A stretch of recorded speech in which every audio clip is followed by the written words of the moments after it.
اور آگے رب تعالیٰ نے وعید سنائی، ڈرایا ہے، ان الذین یستکبرون عن عبادتی، کہ جو تکبر کرتے ہیں میری عبادت سے، سیدخلون جہنم داخرین، تو عن قریب میں انہیں جہنم کی وادی میں گراؤں گا۔ بہت ساری آیات ہیں جس میں رب تعالیٰ نے دعا کی فضیلت کو بیان کیا ہے۔ دعا کے معنی بلانا ہے، پکارنا ہے، عبادت کرنا ہے، مدد طلب کرنا ہے، سوال کرنا ہے۔ اور اس کا اصطلاحی معنی حافظ ابن حجر اسقلانی نے فتح الباری میں بیان کیا ہے کہ دعا کا معنی یہ ہے کہ اللہ کی بارگاہ میں انتہائی درجے تواضع کرنا، محتاجی، عاجزی اور انکساری کا اظہار کرنا۔ دعا ایک ایسی عبادت ہے کہ اس سے زیادہ محترم، اس سے زیادہ مکرم رب کی بارگاہ میں کوئی چیز نہیں۔ جامع ترمذی میں ما جاء فی فضل دعا میں سیدنا ابو ہریرہ رضی اللہ تعالی عنہ کی روایت ہے۔ آج کچھ لوگ ہاتھ اٹھا کے دعا مانگنا یا نماز کے بعد دعا مانگنا، اس کو بھی نعوذ باللہ من ذالک بدعت قرار دیتے ہیں۔ اور آپ نے دیکھا ہوگا کہ فرض نماز جو ہی ختم ہوتی ہے وہ اٹھ کے چلے جائیں گے، اور کہیں اجتماعی دعا بھی ہو رہی ہو تو اس میں بھی شریک نہیں ہوں گے، اور اگر فیملی کی خاطر اس محفل میں، اس مجلس میں چلے گئے تو ہاتھ بھی اٹھائیں گے، ہاتھ جو ہے وہ نیچے رکھ کے رکھیں گے۔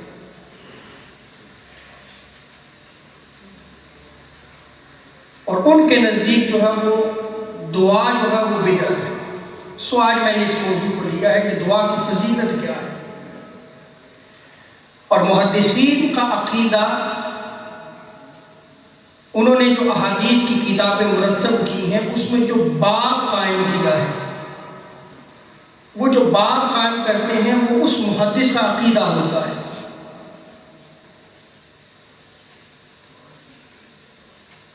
امام ترمذی نے جامع ترمذی میں جو باب قائم کیا ہے وہ ما جاء فی فضل الدعا، یعنی امام ترمذی بھی دعا کی فضیلت کے قائل تھے، اور اسی طرح ابن ماجہ نے بھی فضل الدعا یہ باب قائم کیا ہے، اس کے تحت احادیث لکھی ہے۔ یہ حدیث مبارکہ مسند احمد بن حنبل، صحیح ابن حبان، مستدرک میں بھی نقل کی گئی ہے۔ قال رسول اللہ صلی اللہ تعالی علیہ وسلم لیس شیء اکرم علی اللہ تعالی من الدعاء۔ حضور شاہ فرماتے ہیں کہ اللہ کی بارگاہ میں دعا سے زیادہ کوئی محترم اور مکرم چیز نہیں۔ سیدنا ابو ہریرہ روایت کرتے ہیں، جامع ترمذی، سنن ابو داؤد، ابن ماجہ، امام نسائی نے سنن الکبریٰ میں، مسند ابو یعلا، مستدرک میں اس روایت کو نقل کیا۔ قال رسول اللہ صلی اللہ تعالی علیہ وسلم من سرہ ان یستجیب اللہ له عند الشدائد والکرب۔ حضور شاہ فرماتے ہیں کہ جو بندہ یہ چاہتا ہے کہ مشکلات میں اور تکالیف میں اس کی دعا قبول ہو، بندے کی بھی فطرت ہے، بندہ بھی اسی وقت دعا مانگتا ہے جب وہ کسی تکلیف میں مبتلا ہوتا ہے، جب کسی مشکل میں پھنس جاتا ہے تو پھر اپنے رب کو یاد کرتا ہے۔ حضور شاہ فرماتے ہیں کہ جو یہ چاہتا ہے کہ اس وقت جب وہ کسی مشکل میں پھنس جائے یا کسی تکلیف میں مبتلا ہو جائے، رب تعالیٰ اس کی دعا کو قبول کرے، تو اسے چاہیے فَلْيُكْثِرِ الدُّعَاءَ فِي الرِّخَاءِ، وہ خوشحالی کے اوقات میں بھی دعا کو ترک نہ کرے، دعا مانگتا رہے۔ یہ تاجدار کائنات صلی اللہ تعالی علیہ وسلم دعا کی فضیلت کو بیان فرما رہے ہیں۔ اور جامع ترمذی مسند الفردوس اور ترغیب و ترہیب میں روایت نقل کی گئی ہے، حضرت انس بن مالک کی روایت کرتے ہیں، قال رسول اللہ صلی اللہ تعالی علیہ وسلم الدعاء مخ العبادہ، دعا جو ہے یہ عبادت کا مغز ہے۔ یہ کس نے بیان کیا؟ مخ العبادہ، تاجدار کائنات صلی اللہ تعالی علیہ وسلم، میرا سوال ان لوگوں سے ہے جو فرض نماز پڑھنے کے بعد جب عبادت کا مغز آتا ہے، جب اس سے مانگنے کا وقت آتا ہے، جب وہ دعائیں قبول فرماتا ہے، اس وقت وہ بد نصیب جو ہے وہ دعا کو چھوڑ کے جو ہے وہ چلا جاتا ہے۔ اس دعا کو مخ العبادہ فرمایا کہ جہاں دعا مانگی جا رہی ہو وہ عبادات کا مغز ہے۔ کئی بندے جب رب تعالیٰ کی بارگاہ میں ہاتھ اٹھاتے ہیں تو ان بندوں میں کوئی ایک نیک بندہ بھی ہو سکتا ہے، اس کے وسیلے سے سب کی دعائیں قبول ہو جاتی ہیں۔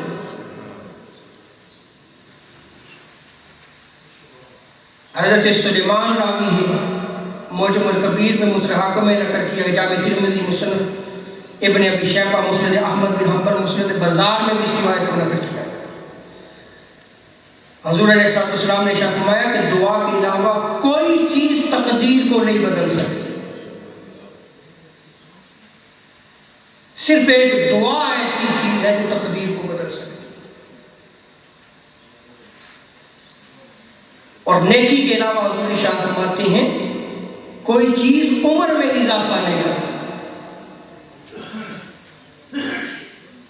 قبولیت دعا میں، یعنی دعا کی قبولیت میں مبارک جگہ کو بڑا دخل ہے۔ مبارک جگہ سے مراد برکت والی جگہ۔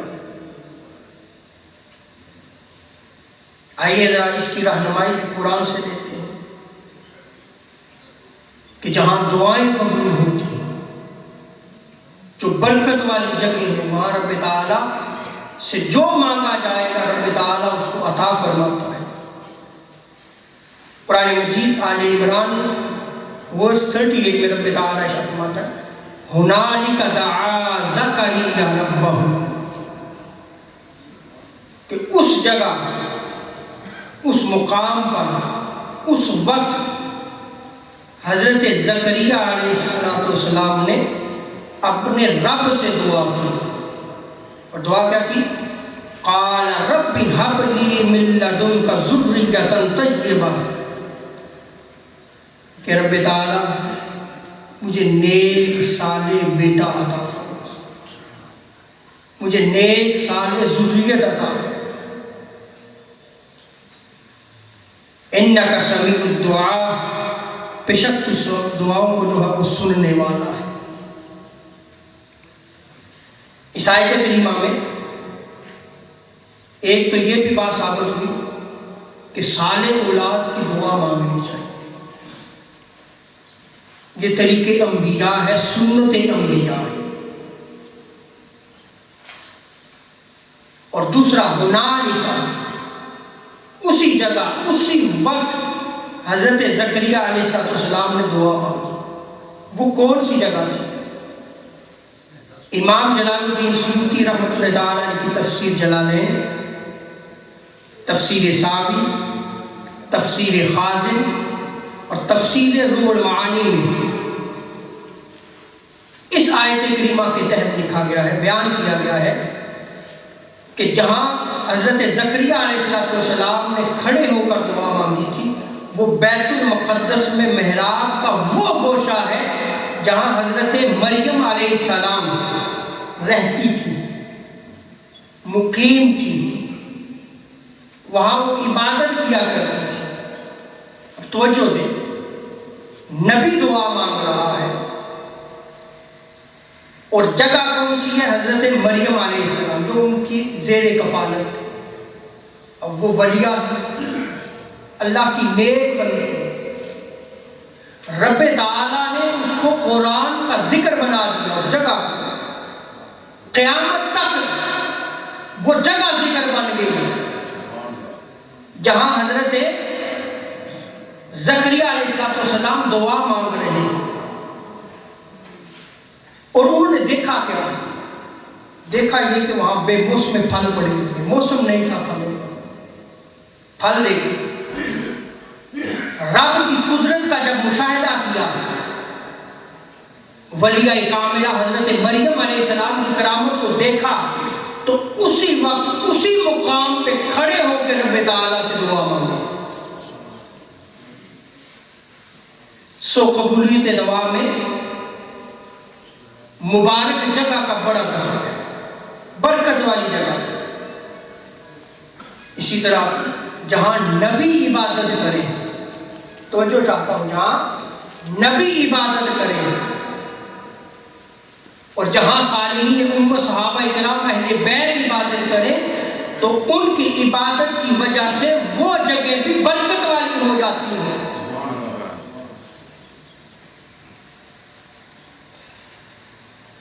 تاجدار کائنات صلی اللہ تعالی علیہ وسلم کی بارگاہ میں جب حاضری دی جاتی ہے مسجد نبوی، تو ساری کی ساری جو ہے وہ قبولیت دعا کی جگہ ہے، لیکن اسی قبولیت دعا کی جہاں مسجد نبوی کا سارا حصہ ہے، وہاں ریاض الجنہ کی تخصیص بھی موجود ہے۔ ریاض الجنہ کی تخصیص بھی موجود ہے۔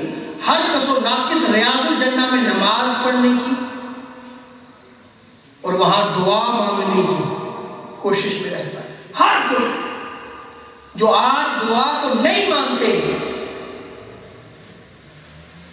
اور کسی ولی کی بارگاہ میں جہاں ولی نے نماز پڑھی ہو ان کو متبرک مقام نہیں مانتے، حضور علیہ السلام کے مقامات کو متبرک نہیں مانتے، لیکن اس جگہ کو ضرور متبرک مانتے ہیں، ریاض الجنہ۔ لیکن اسی ریاض الجنہ کے بعد مواجہ شریف جالیوں کے سامنے کھڑے ہو کے دعا مانگنا بھی وہ جگہ بھی بابرکت ہے، وہ جگہ بھی خیر و برکات کے ساتھ بھرپور ہے، جہاں اللہ تبارک و تعالیٰ کی رحمتوں کا نزول ہوتا ہے، اس کی رحمتیں چھم چھم برستی ہیں۔ لیکن میرا سوال ہے، کیا آج اس جگہ کھڑے ہو کر دعا مانگنے کا وقت آپ کو دیا جاتا ہے یا نہیں؟ آج نہیں دیا جاتا، حالانکہ امت کا یہ عمل تھا۔ 100 سال زیادہ سے زیادہ، اس 100 سال سے پہلے 1300-1400 سال پہلے کی بات کر رہا ہوں، جو تسلسل سے امت کا عمل رہا ہے کہ جب وہ بارگاہ مصطفیٰ میں حاضر ہوتے تھے، حضور کی جالیوں کے سامنے کھڑے ہو کر دعائیں مانگا کرتے تھے۔ آئیے ذرا قرآن اور حدیث سے اس کی رہنمائی کرتے ہیں۔ قرآن کیا کہتا ہے؟ سورہ نساء verse 64 پہلی دلیل دے رہا ہوں، وہ جگہ جہاں تاجدار کائنات صلی اللہ تعالی علیہ وسلم مدفون ہے، وہاں رب تعالیٰ دعاؤں کو قبول فرماتا ہے۔ اور اس کو کس نے بیان کیا؟ قرآن مجید میں اللہ تبارک و تعالیٰ نے بیان کیا۔ رہتی دنیا تک کوئی مائی کا لال اس کا انکار نہیں کر سکتا۔ حافظ ابن کثیر نے اس آیت کریمہ کے تحت لکھا ہے کہ یہ حکم مطلق ہے، ہاں تاجدار کائنات صلی اللہ تعالیٰ علیہ وسلم کی زندگی میں ہو یا آپ صلی اللہ تعالیٰ علیہ وسلم کے وصال مبارک کے بعد ہو۔ تفسیر ابن کثیر میں نقل کیا گیا ہے، رب تعالیٰ شاہد ہے وَأَنَّهُمْ إِذْ ظَلَمُوا أَنفُسَهُمْ جَاءُوكَ، کہ اگر تم اپنی جانوں پہ ظلم کر بیٹھو تو کہاں جاؤ؟ جاءُوكَ، میرے حبیب کے در پہ آ جاؤ، اے حبیب آپ کی بارگاہ میں حاضر ہو۔ فَاسْتَغْفِرُوا اللَّهَ، وہاں جو ہے اللہ سے معافی مانگے، وَاسْتَغْفَرَ لَهُمُ الرَّسُولُ، اور پھر اگر رسول ان کے لیے معافی طلب فرما لے، لَوَجَدُوا اللَّهَ تَوَّابًا رَحِيمًا، تو پھر اللہ تعالیٰ تواب بھی ہے اور رحیم بھی ہے، توبہ کو بھی قبول کرنے والا ہے اور رحمت فرمانے والا ہے۔ اب اس سے واضح کوئی آیت ہوگی کہ در مصطفیٰ پہ چلے جاؤ، وہاں جا کے مانگو۔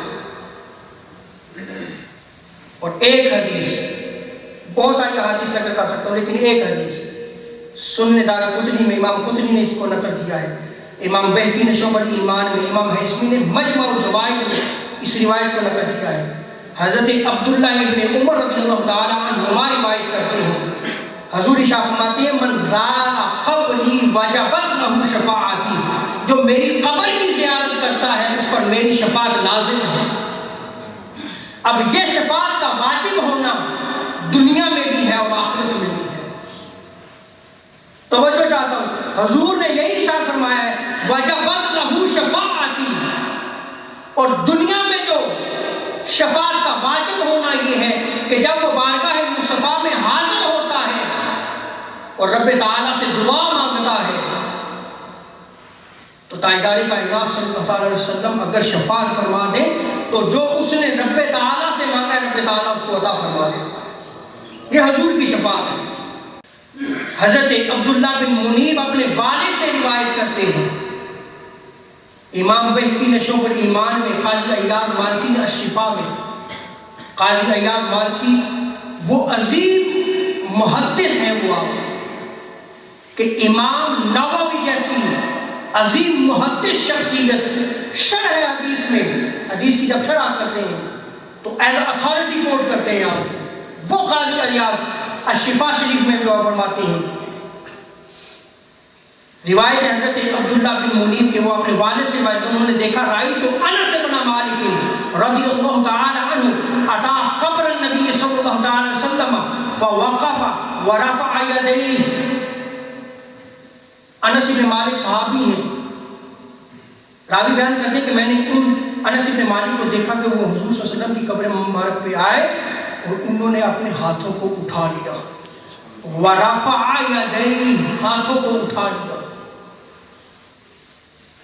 راوی کہتے ہیں حتی ظننت انہ افتح الصلاۃ، میں نے گمان کیا کہ شاید نماز کے لیے ہاتھ اٹھا رہے ہیں، تو وہاں اس مقام پہ کھڑے ہو کے دعائیں مانگنا،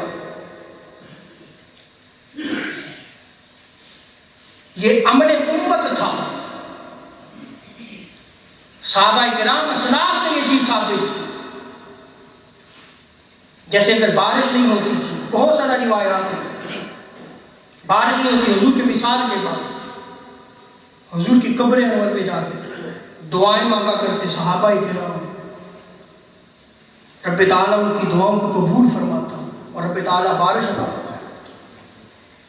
امام دارمی نے اس روایت کو نقل کیا ہے، بہت زیادہ روایات ہیں، چونکہ میں دعا کے موضوع پہ رہنا چاہتا ہوں، تو وہ مقام بھی متبرک ہے، تاجدار کائنات صلی اللہ علیہ وسلم کی جالیوں کے سامنے جو دعائیں مانگا۔ اور امام ذہبی بہت بڑے عظیم محدث ہیں، اب کوئی مائی کا لال آپ کا انکار نہیں کر سکتا، امام ذہبی کا، انہوں نے سیر اعلام النبلاء میں اس کو نقل کیا ہے، اور دیوبند کی یہ کتاب ہے عقیدے کی، میں توجہ چاہتا ہوں، یہ عقیدہ آج ان کی کتابوں میں موجود ہے، لیکن یہ عقیدہ کیا بیان ہوتا ہے؟ کتابوں میں موجود ہے۔ تصحیح الخیال، تلخیص و ترجمہ تحقیق المقال، جو بند کی کتاب ہے، اس میں جو روایت پیج 108 میں نقل کی گئی ہے اسماعیل بن یعقوب، اور انہوں نے حوالہ امام ذہبی کا دیا ہے سیر اعلام النبلاء کا۔ اسماعیل بن یعقوب تیمی فرماتے ہیں کہ ابن المنقدر اپنے شاگردوں کے ساتھ بیٹھا کرتے ہیں، اسلاف امت میں سے ہیں، اور کبھی ان پر سکتہ تعلیم ہوتا تو اسی حالت میں کھڑے ہو جاتے اور حضور صلی اللہ تعالی علیہ وسلم کی قبر انور پر جا کر اپنا رخسار رکھ لیتے اور پھر واپس آ جاتے، اور فرمایا کرتے آپ کہ جب مجھے باطنی خطرات کا احساس ہوتا ہے، باطنی خطرات شیطان جو باطن میں حملہ کرتا ہے، جو باطن میں ایمان لوٹنے کی کوشش کرتا ہے، کہتے ہیں کہ جب بھی وہ خطرات کا مجھے سامنا کرنا ہوتا ہے تو میں قبر مصطفیٰ پہ حاضری دیتا ہوں، میں روضہ رسول پہ آ جاتا ہوں اور حضور سے مدد طلب کرتا ہوں۔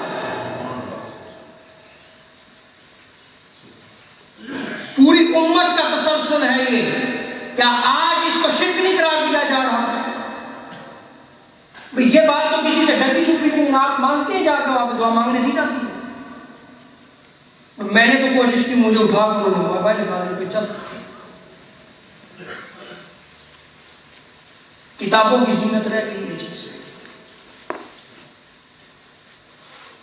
اور آگے قبروں کے قریب دعائیں قبول ہوتی ہیں، اسی کتاب میں، یہ دیوبند کی کتاب ہے، قبروں کے قریب دعائیں قبول ہوتی ہیں۔ کیا آج ہے یہ نظریہ ہمارا؟ آج ہے ہمارا یہ عقیدہ؟ کیوں قبول ہوتی ہیں؟ دلیل دے رہا ہوں۔ حضور ارشاد فرماتے ہیں القبر روضۃ من ریاض الجنہ، کہ قبر جو ہے وہ جنت کے باغات میں سے ایک باغ ہے، یہ حضور نے ارشاد فرمایا۔ اور جنت کے باغ میں دعا قبول نہیں ہونی تو اور کہاں ہوگی؟ دوسری، اولیاء کرام جو ہے وہ اولیاء کرام کی قبروں کے پاس جا کے دعا مانگا کرتے تھے۔ اب میں حوالہ جو ہے وہ کسی ولی کی سیرت کی کتاب کا نہیں دوں گا، میں حوالہ وہ دوں گا کہ کوئی مائی کا لال رد نہ کر سکے۔ حدیث کی بات کرنے والے جن کے ذریعے ان کے پاس احادیث پہنچی ہیں، میں ان کے حوالے دوں گا، اور ان محدثین نے اپنی کتابوں میں نقل کیا ہے۔ اگر یہ عمل کہ اولیاء کی قبور کے پاس جا کے دعا مانگنا شرک ہے، تو پھر ان روایات کو نقل کرنے والے محدثین بھی نعوذ باللہ من ذالک مشرک ہیں، اور اگر یہ محدثین مشرک قرار پائے تو تمہارے تک حدیث کہاں سے پہنچ گئی؟ اب بات سمجھیے میری۔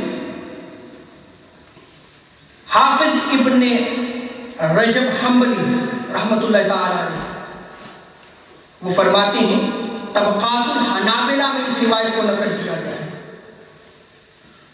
عثمان بن موسیٰ الطائی کا انتقال 674 ہجری میں ہوا اور مکہ میں ہوا۔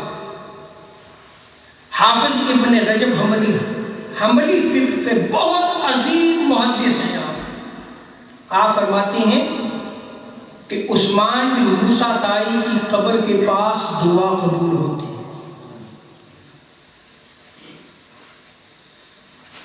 وہاں دعا قبول ہوتی ہے۔ جو میں موضوع لے کے چلتا ہوں تو میں جو چاہتا ہوں، اس کی دلیل میں نے قرآن مجید کی آیات سے دی ہے۔ پہلی حضرت زکریا علیہ السلام، جگہ کا بڑا تعلق ہے، برکت والی جگہ۔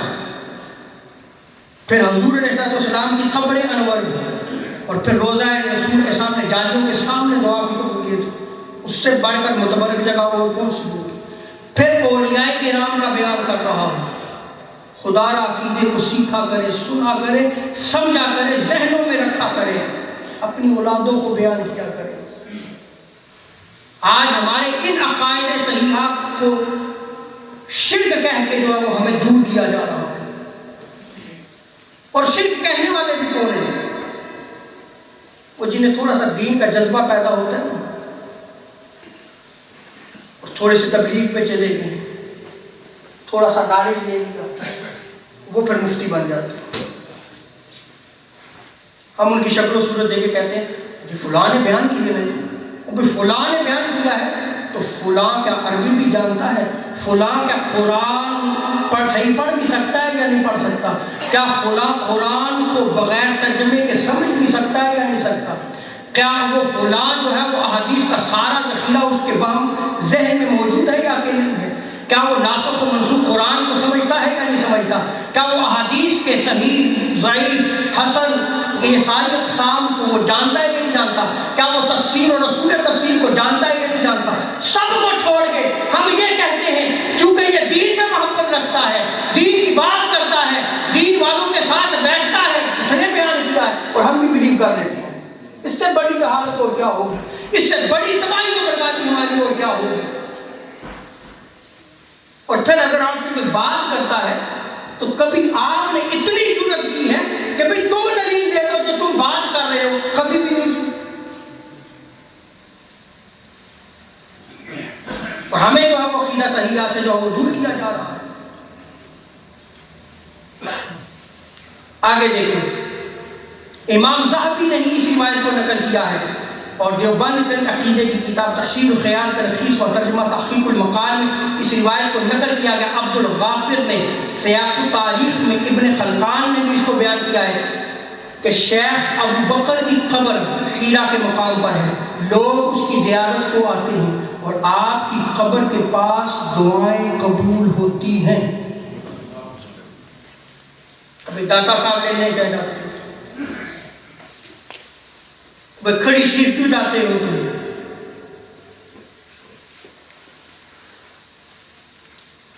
آپ سمجھیں بھئی ہم کیوں جاتے ہیں؟ ہمیں اسلاف سے یہ عقیدہ بننا ہے۔ اگر یہ شرک ہے تو امام ذہبی کے والے سے تمہارا کیا بیان ہے؟ وہ تو عظیم محدث ہیں، کیا انہوں نے ایسی روایت نقل کر دی کہ جو شرک سے بری پڑی ہے؟ اگلی روایت امام ذہبی نے ہی اس کو بیان کیا ہے کہ نواسۂ رسول حضرت حسن بن زید کی صاحبزادی حضور سیدہ کاملہ نفیسہ رضی اللہ تعالی عنہ بڑی ہی صالحہ عابدہ خاتون تھی۔ آپ کا مزار انور، آپ کا مزار اقدس ایجپٹ مصر میں ہے، بندہ ناجیز بڑی دفعہ حاضر کا شرف ہوا، اور آپ کے حضور بیٹھ کے جو ہے رب تعالیٰ سے بڑی دعائیں کی اور بڑا سکون آتا تھا۔ امام ذہبی فرماتے ہیں کہ آپ کے مزار کے پاس دعائیں قبول ہوتی ہیں، اور الازہر کے علماء آج بھی سیدہ کے در پہ جا کے حاضری دیتے ہیں۔ الازہر کے مفتی جو ہے وہ الازہر کے، وہ وہاں پہ جا کے جو ہے وہ دعائیں مانگتے ہیں۔ خطیب بغدادی نے امام شافعی کے حوالے سے بیان کیا ہے، دیکھیں کہ اگر یہ اس کو شرک دیتے ہیں کوئی بھی نہیں بچے گا۔ امام شافعی فرمایا کرتے کہ میں امام ابو حنیفہ کی قبر مبارک سے برکت حاصل کرتا ہوں،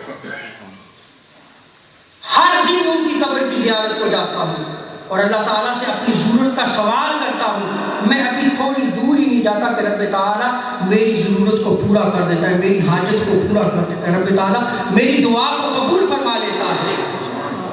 یہ امام شافعی کا عمل ہے۔ آج ہم پورے علم میں چلے جائیں آپ کو شافعی ملے، اور میرے پہلی بھی جو روایات ہے وہ حنابلہ سے دی ہیں، حنبلی بھی مسلک عرب میں حنبلی بھی بول جاتا ہے۔